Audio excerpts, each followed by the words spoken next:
I'm going to do a tag check on my ASICS brand shoes. As you can tell, they're very high quality, $120 of gold.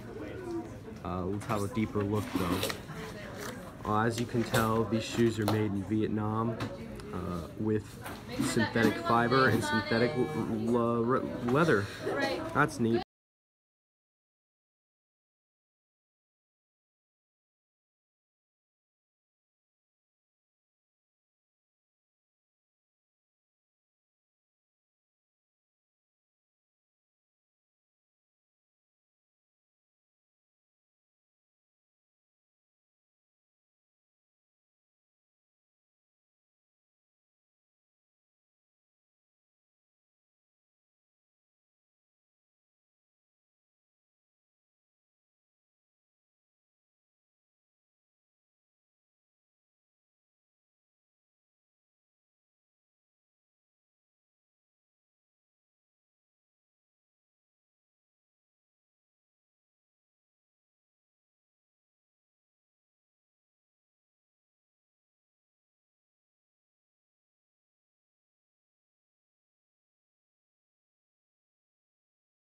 ASICS shoes are made of polyester and synthetic fiber.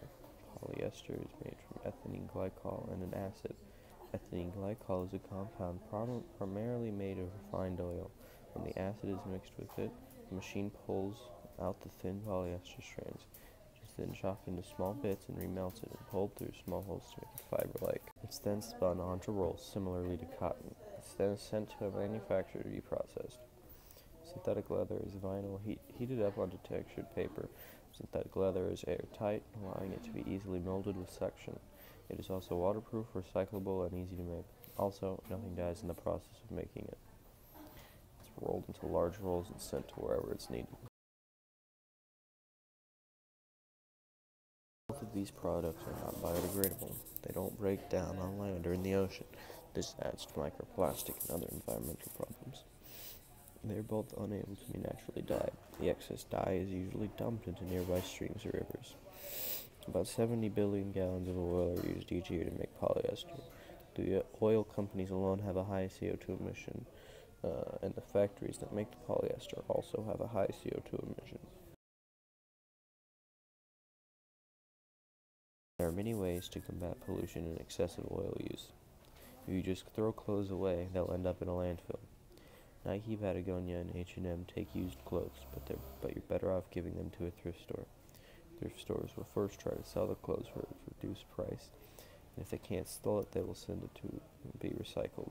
When recycling polyester, it may be repurposed into a number of things like play-on rubber or washcloth.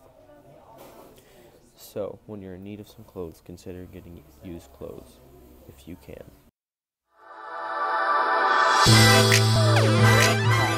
I'm going to talk to you about the labor and environmental policies of ASICS.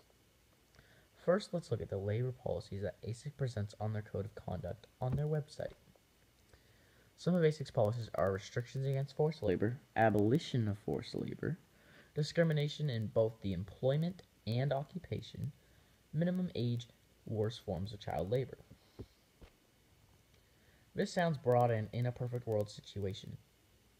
Also, they don't have any specifications or anything specific that they say. But next we'll look at their environmental policies of ASICS and see if they're similar to their labor policies and the facts that they're broad and perfect world situations. ASICS has 7 main environmental policies. Those policies are to expand their environmental management system, stimulate employees to follow the environmental responsibilities, reduce environmental footprint, reduce the environmental impact their product has, increase the company's transparency, promote awareness, and effectively communicate and engage with customers. These policies sound perfect, but do they truly follow it? We dove into it trying to find the truth behind ASICS. There were no outside reports from any websites that we saw, or any reports that ASICS has done anything or broken any rules on their code of conduct or their labor policies or their environmental policies. The question is this due to ASICS successfully following their code, or is it the lack of transparency and lack of spotlight that ASICS has due to being hidden in the background of big shoe companies like Nike and Adidas? Transparency is a lack of hidden agendas or conditions, accompanied by the availability of full information required for collaboration, cooperation, and collective decision-making, according to a business dictionary. Because of ASICS' perfect record compared to other brands like Nike, consider getting a pair of ASICS instead if your biggest factor is how the brand is treating the environment and their workers. ASICS has had 0 reports of breaking their code of conduct, while Nike has been involved in many incidents of them breaking the rules. Because we can do better than this, stop buying tons of clothes and shoes when the people making them can barely even afford to live.